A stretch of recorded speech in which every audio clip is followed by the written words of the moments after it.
बिस्मिल्लाहिर्रहमानिर्रहीम अस्सलाम वालेकुम। एन एग्ज़ाम अकेडमी में तव्हांखे भलीकार चवां थो। मां नूर मुसुमरो। अॼु जो पंहिंजो लेक्चर एसे राइट आहे, जेको 3 नंबर लेक्चर आहे। SPC सिंध पुलिस कांस्टेबल जे लाइ जेको इंटरव्यू में एसे लिखायो वेंदो। अॼु पंहिंजो टॉपिक उन ते आहे जेको एजुकेशन, मतिलबु एजुकेशन जे लाइ अगरि पाण खे चयो वञे त एजुकेशन पंहिंजे लाइ छो ज़रूरी आहे। एजुकेशन ते एसे लिखो त एजुकेशन जे लाइ कहिड़े तरीक़े जो एसो थींदो उहो लिखिणो आहे।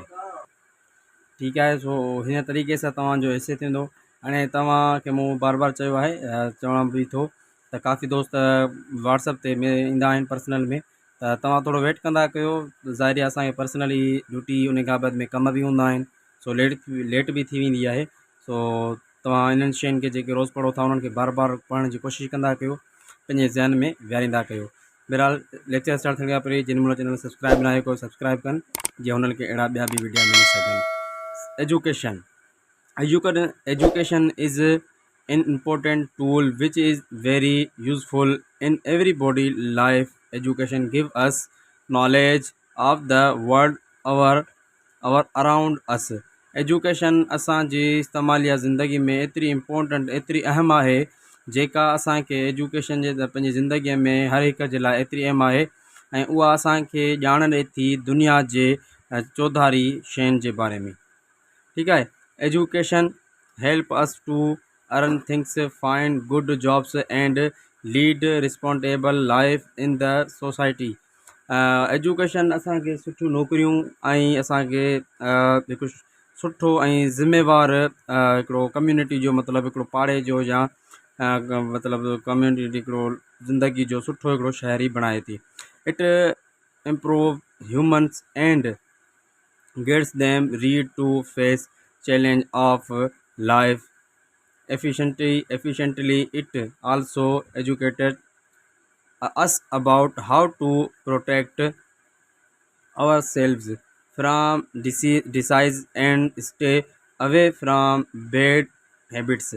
एजुकेशन असांखे मतिलबु जेको सुठो चैलेंज पढ़ाई जेकी पाण हासिलु कंदा आहियूं उन्हनि सुठनि चैलेंजनि सां मुंहुं ॾेखारे थी, ऐं उन खां उहा पिणु एजुकेशन जेकी पिणु आहे उहा असांखे महफ़ूज़ बणाए थी बीमारियुनि खां, ऐं असांखे बुरी आदतुनि खां बि रोके थी। Education is essential for both men and women to understand every aspect of life. Education मर्द ऐं औरत ॿिन्ही जे लाइ सम्झण जे लाइ तमामु ज़रूरी आहे, हर हिक जे लाइ। ठीकु आहे। Education people live happiers life than those who are undertaked. when you are educated you are know when to speak and when remain silent. Education असांखे किथे ॻाल्हाइण ऐं किथे ख़ामोश रहण बि सम्झाए थी त कहिड़े, ऐं एजुकेशन वारो माण्हू कहिड़े हिसाब सां ज़िंदगी ख़ुशी सां गुज़ारे सघे थो, इहो असांखे सम्झाए थी। एजुकेशन वारो शख़्स इहो सम्झाए थो। Education helps us to know rules and regulation and make us responsible citizen of our country. Education असांखे क़ाइदा ज़ाब्तो ऐं असांखे पंहिंजे जेको कम्यूनिटी आहे, पंहिंजे मुल्क जो जेको शहरी आहे, सुठो हिकिड़ो मतिलबु शहरी बणाए थी। एजुकेशन उहा हिकिड़ी शइ आहे। हाणे उअं बि तव्हां ॾिसो एजुकेशन पढ़ियल लिखियल खे छा ॿुधाईंदो आहे, वरी अनपढ़ियल छा कंदो आहे। ठीकु आहे न। सो इहे शयूं अहम आहिनि एजुकेशन जे लाइ। हाणे इहो इंग्लिश में हो, वरी इन साॻी शइ खे पाण सिंधी में ॾिसूं।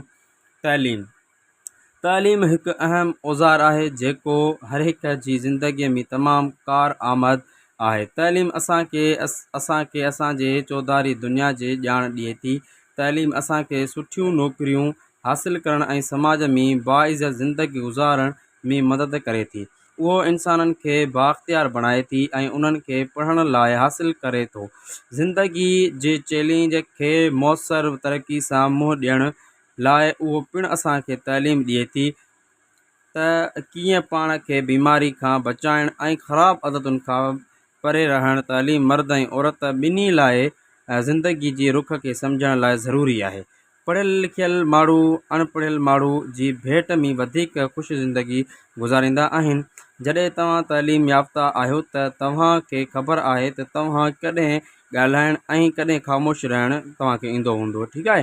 तइलीम असांखे क़ाइदनि ऐं ज़ाब्तनि खे ॼाणण में मदद करे थी ऐं असांखे उहो असांजे मुल्क जो ज़िम्मेवार शहरी बणाए थी। ठीकु आहे न। तो हाणे हीउ जेको अॼु जो पंहिंजो लेक्चर हुयो एजुकेशन ते हुयो, वरी कंहिं नए टॉपिक सां तव्हां सां मुखातिबु थींदासीं। तेसिताणी असांखे ॾियो इजाज़त। Thank U very much.